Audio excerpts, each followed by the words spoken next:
नमस्कार विद्यार्थी मित्रांनो, स्वागत आहे पुन्हा एकदा नवीन व्हिडिओमध्ये। तर ह्या व्हिडिओमध्ये आपण आरोग्य सेवक बाबतीत अपेक्षित प्रश्नसंच बघणार आहोत। इतक्या उशिरा का तर विधान परिषदेच्या निवडणुकीमुळे आरोग्य सेवक 40% जे पेपर आहेत तर ते आता घेण्यात येत आहेत आणि पेसामुळे काही पदांचे जे पेपर आहेत ते आता नव्याने घेण्यात येणार आहे जुलैमध्ये। तर त्या बाबतीतच आपण प्रश्नसंच जो आहे तो बघणार आहोत। तर आपल्या प्रश्नसंचामध्ये IMP तांत्रिक प्रश्न असणार आहेत। आता सध्या तांत्रिक प्रश्नांवर ही प्रश्नमालिका असणार आहे आणि IBPS पॅटर्ननुसार हे प्रश्न फॉर्म केलेले असणार आहे, त्यामुळे याचा नक्कीच फायदा तुम्हाला सगळ्यांना होणार आहे। तर पहिला प्रश्न आपला असणार आहे, AG हे प्रतीक कशाचे आहे किंवा सिम्बॉल हा कशाचा असणार आहे। तर आपल्याकडे 4 ऑप्शन आहेत, सिल्वर, आर्गॉन, ॲस्टेटाईन आणि गोल्ड। तर यापैकी आपल्याला करेक्ट उत्तर काय आहे ते सांगायचं आहे आणि यापैकी जे करेक्ट उत्तर असणार आहे ते आपण कमेंट सेक्शनमध्ये सुद्धा लिहू शकता किंवा माझ्या व्यतिरिक्त काही एक्स्ट्रा माहिती तुमच्याकडे असेल तर ती सुद्धा कमेंट सेक्शनमध्ये तुम्ही देऊ शकणार आहात। तर याचं योग्य उत्तर जे आहे ते असणार आहे सिल्वर। सिल्वर म्हणजेच चांदी जे आहे, तर चांदीचं एकक असणार आहे AG। तर आपण आर्गॉनचं जे एकक असेल तर आर्गॉनचं एकक असेल AR। चांदीचं आपण बघितलं AG हे एकक असणार आहे। त्यानंतर ॲस्टेटाईन जे आहे, ॲस्टेटाईनचं एकक असेल AT आणि त्यानंतर गोल्डचं जे एकक असणार आहे ते असेल AU। तर चांदी आणि गोल्डमध्ये, सोन्यामध्ये बरेच जण कन्फ्यूज होतात। AG आणि AU हे दोन्ही पाठच करून ठेवा जेणेकरून तुम्ही कन्फ्यूज होणार नाहीत। तर पुढचा प्रश्न बघूया। पुढचा प्रश्न आहे आपला, खालीलपैकी कोणता अविषाक्त नॉन टॉक्झिक वायू आहे। नॉन टॉक्झिक वायू कोणता आहे खालीलपैकी ते आपल्याला सांगायचं आहे। बाकीचे सगळे यापैकी टॉक्झिक असतील, एकच नॉन टॉक्झिक असेल। विषारी नसणार आहे, कोणता वायू यापैकी विषारी नसेल ते आपल्याला सांगायचं आहे। तर आपले ऑप्शन असतील ओझोन, त्यानंतर नायट्रोजन डायऑक्साईड, त्यानंतर कार्बन डायऑक्साईड, त्यानंतर इथे पण कार्बन डायऑक्साईड झालं आहे, इथं थोडंसं करेक्शन करून घ्या, कार्बन मोनोऑक्साईड करा इथे, ज्याला आपण CO म्हणतो, कार्बन मोनोऑक्साईड। तर इथे थोडं करेक्शन असेल, कार्बन मोनोऑक्साईड असेल।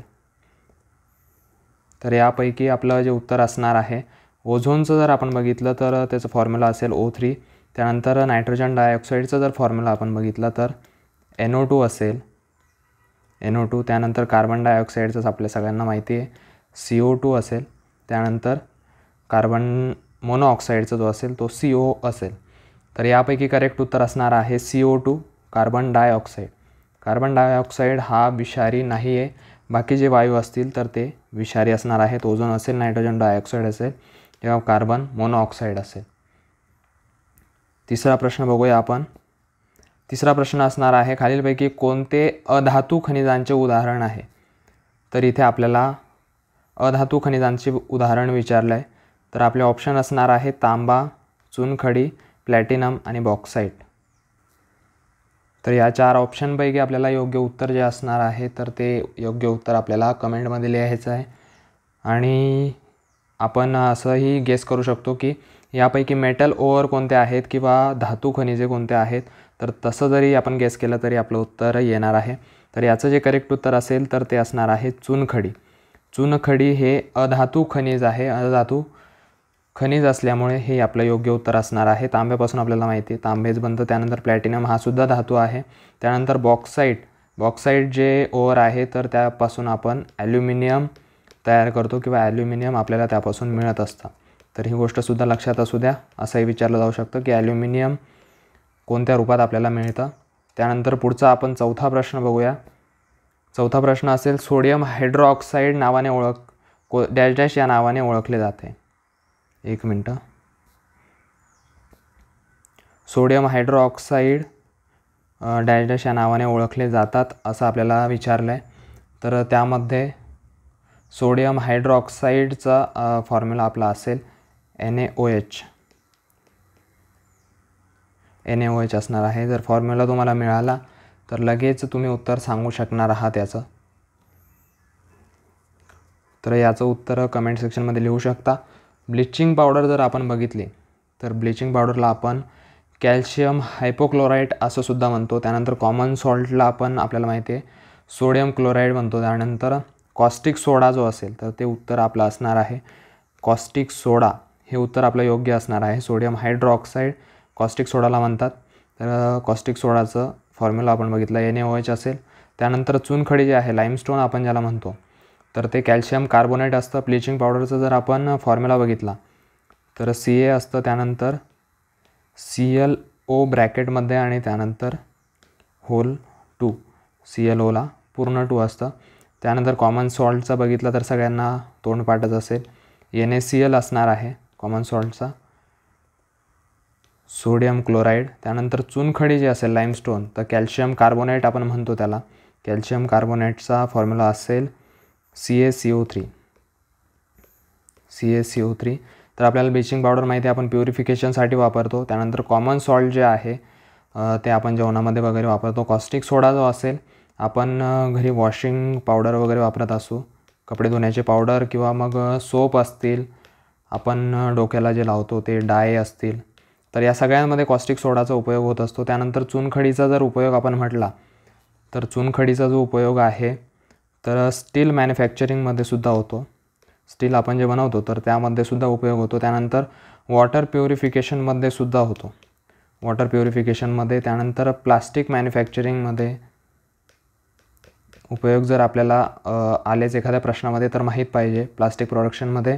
त्यानंतर मायनिंगमध्ये सुद्धा उपयोग होतो. खाणकामामध्ये सुद्धा चुनखडीचा जो आहे तो उपयोग होत असतो.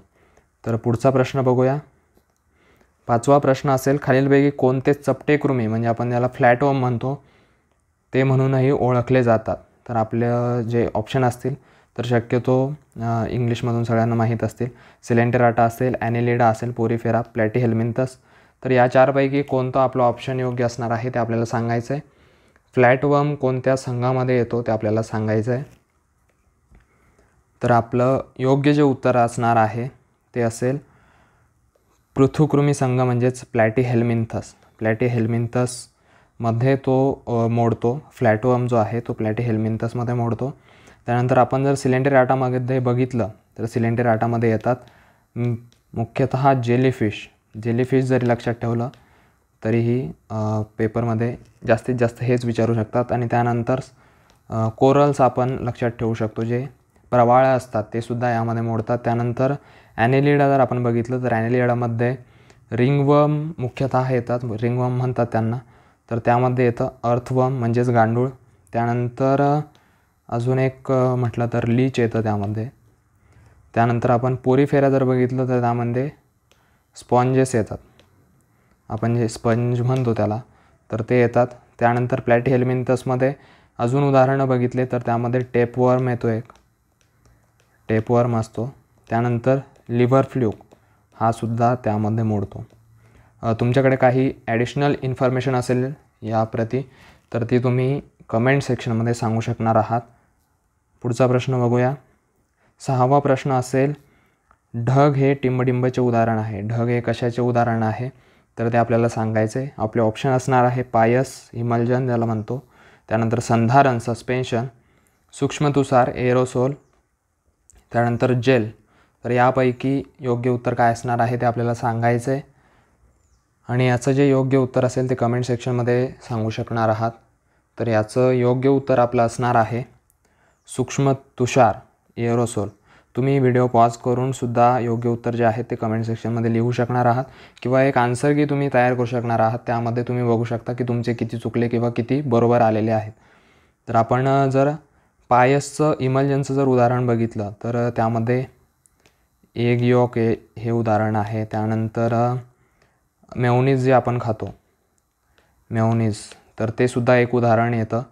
त्यानंतर सस्पेन्शन आपण बघितलं तर सस्पेन्शनमध्ये जे साधारणतः गढूळ पाणी येतं तर ते गढूळ पाण्याचे सगळे उदाहरणं यामध्ये येतात. त्यामध्ये आपण बघू शकतो की एखादा खडू पाण्यामध्ये मिसळला तर जे गढूळ पाणी तयार होतं किंवा माती पाण्यामध्ये मिसळली तर जे तयार होतं तर त्याला आपण संधारण म्हणू शकतो. ते गढूळ पाणी संधारणचं उदाहरण आहे. त्यानंतर सूक्ष्मतुषार ते तर आपण बघितलं की ढग हे एक उदाहरण आहे. त्यानंतर आपण जो फॉग म्हणतो तर तो फॉगसुद्धा याचंच उदाहरण असणार आहे. स्मॉग वेगळा असतो आणि फॉग वेगळा असतो. तर फॉग जे आहे ते एरोसोलचं उदाहरण आहे. त्यानंतर जेल जे असेल तर जेलमध्ये आपल्याला उदाहरण येईल चीज, त्यानंतर आपण जे जॅम खातो ते जॅम, त्यानंतर बटरसुद्धा याचं एक उदाहरण आहे. बटर तसं 2 प्रकारात मोडतं, इमल्जनमध्ये सुद्धा आणि जेलमध्ये सुद्धा. तर बटर शक्यतो अवॉइड होईल दोघांमधूनही. आणि चीज, एग यॉक, मेयोनीज वगैरे हे उदाहरणं विचारले जातील. पुढचा प्रश्न बघूया. तर खालीलपैकी काय मुख्यतः HIV संसर्गामुळे प्रभावित होते? म्हणजे कोणती संस्था, कोणती प्रणाली HIV संसर्गामुळे प्रभावित होते ते आपल्याला सांगायचं आहे. आणि आपले ऑप्शन जे असणार आहे ते उत्सर्जन संस्था म्हणजे एक्सक्रिटरी सिस्टीम, त्यानंतर रोगप्रतिकार प्रणाली म्हणजेच इम्युनिटी सिस्टम, त्यानंतर श्वसन संस्था रेस्पिरेटरी सिस्टीम, त्यानंतर अंतःस्रावी प्रणाली म्हणजेच एंडोक्राईन सिस्टीम. तर या चारांपैकी कोणती HIV संसर्गामुळे मुख्यतः प्रभावित होतं ते आपल्याला सांगायचं आहे. तर याचं उत्तर जवळपास सगळ्यांना माहिती असेल की रोगप्रतिकार प्रणाली म्हणजेच इम्युन सिस्टीम जे आहे ती मोठ्या प्रमाणात यातून प्रभावी होते आणि त्यामुळेच याचे उपचार जे आहेत ते फार कठीण असतात किंवा उपचार नाही असंही आपण यावर म्हणू शकतो HIV संसर्गाला. तर पुढचा प्रश्न जो आहे तो आपण बघूया. खालीलपैकी कोणता ट्रिप्लोब्लास्टिक नाही? हा थोडा आपल्याला डीप प्रश्न वाटत असेल, परंतु असे प्रश्न आता विचारले जात आहेत, त्यामुळे असे प्रश्न घेणं आपल्याला गरजेचं असणार आहे. तर हळूहळू आपण पुढच्या सिरीजमध्ये, पुढच्या सेकंड पार्टमध्ये, थर्ड पार्टमध्ये तर अजून प्रश्न बघणार आहोत. तर हा फर्स्ट पार्ट आहे, त्यामुळे थोडंसं वरवर आपण बघूया. तर याचे ऑप्शन आपल्याला असणार आहे प्रोटोकॉर्डेटा, निमॅटोडा, ॲनिलिडा आणि पोरिफेरा. तर वरवर आहे हा प्रश्न. काही स्पेसिफिक ॲनिमल विचारला नाही आहे, तर त्यांचे क्लास आपल्याला इथे दिलेले आहेत, त्यांचे संघ आपल्याला दिलेले आहेत. यापैकी कोणत्या संघात ट्रिप्लोब्लास्टिक नाही आहे किंवा कोणत्या संघात ते मोडत नाही ते आपल्याला सांगायचं आहे. तर याचं योग्य जे उत्तर असणार आहे ते असेल ऑप्शन क्रमांक 4 पोरिफेरा असणार आहे. पोरिफेरा हे जे आहे हे डिप्लोब्लास्टिक असतात, म्हणजे 2 लेयर त्यांच्या सेलच्या आजूबाजूला असतात डिप्लोब्लास्टिक. बाकीचे जे आहेत ते सगळे ट्रिप्लोब्लास्टिक आहेत, 3 लेयर्स आहेत. पुढचा प्रश्न आपण बघूया. प्रश्न क्रमांक 9 आहे वैश्विक गुरुत्वाकर्षण सिद्धांत म्हणजेच जी असतात 2G, हा एक जी असतो आणि स्मॉल जी असतो. स्मॉल जीची व्हॅल्यू आपल्याला सुद्धा सगळ्यांना माहिती आहे 9.8 आहे. तर आपल्याला कॅपिटल जी जो आहे तर त्याचं जे एकक आहे ते आपल्याला सांगायचं आहे. आणि आपले ऑप्शन असणार आहेत Nm², kg², त्यानंतर Nm³ पर kg², त्यानंतर असेल Nm² पर kg², त्यानंतर असेल Nkg² पर m². तर यापैकी आपलं कोणतं ऑप्शन करेक्ट असणार आहे तर ते आपल्याला सांगायचं आहे यामध्ये. तर याचं आपलं योग्य उत्तर असणार आहे Nm² पर kg². तर हे योग्य उत्तर असेल. हे एकक असणार आहे कॅपिटल जीचं. स्मॉल जीचंही एकक कदाचित विचारलं जाऊ शकतं, तर ते आपल्याला कमेंट सेक्शनमध्ये स्मॉल जीचं जे एकक आहे ते आपल्याला लिहायचं आहे काय असेल. पुढचा प्रश्न आणि शेवटचा प्रश्न आजचा आपण बघूया. तर बेरी मुख्यतः टिंबटिंबच्या कमतरतेमुळे होतो. कोणत्या व्हिटॅमिनच्या कमतरतेमुळे बेरी हा रोग जो आहे तो होतो तर ते आपल्याला सांगायचं आहे. आणि आपले ऑप्शन जे आहेत ते vitamin A, vitamin B1, vitamin D आणि व्हिटॅमिन C हे ऑप्शन असणार आहेत. आपण बऱ्याच परीक्षांमध्ये बघतो की व्हिटॅमिन्सवर बऱ्यापैकी प्रश्न विचारले असतात किंवा डिसीजेसवर बऱ्यापैकी प्रश्न विचारलेले असतात. तर हे आपल्याला मुख्यतः करायचे आहेत. आणि आता क्रॉप डिसीजेसवर सुद्धा प्रश्न विचारले जायला लागले आहेत, त्यामुळे क्रॉप डिसीजेससुद्धा महत्त्वाचे आहेत. तर आता हे ह्युमन डिसीज आहे, तर यापैकी बेरी कोणत्या व्हिटॅमिनच्या कमतरतेमुळे होतो तर ते आपल्याला सांगायचं आहे. तर बेरी हा जो आहे हा व्हिटॅमिन B1च्या कमतरतेमुळे होणारा रोग आहे. व्हिटॅमिन B1च्या कमतरतेमुळे बेरी. तर इथे बेरीचा B कॅपिटल आहे, तर इथे B1 दोन्ही सेम आहे, त्यामुळे असं लक्षात ठेवायचं आहे थोडंसं. त्यानंतर आपण व्हिटॅमिन ए जर बघितलं तर व्हिटॅमिन एमुळे मुख्यतः डोळ्यांच्या संबंधित रोग जे आहेत ते आपल्याला बघायला मिळतात, जसं की रात अंधाळेपणा असेल, नाईट ब्लाइंडनेस आपण ज्याला म्हणतो तो असेल. त्यानंतर व्हिटॅमिन Dच्या कमतरतेमुळे हाडांशी संबंधित रोग जे आहेत ते होतात, जसं की ऑस्टिओपोरोसिस असेल, म्हणजेच हाडं जे आहेत ते ठिसूळ होतात, ऑस्टिओपोरोसिस जे आहे ते होतं. त्यानंतर व्हिटॅमिन सी जे आहे, तर यामुळे आपण जे म्हणतो इम्युनिटी वाढते किंवा इम्युनिटीवर इफेक्ट होतो.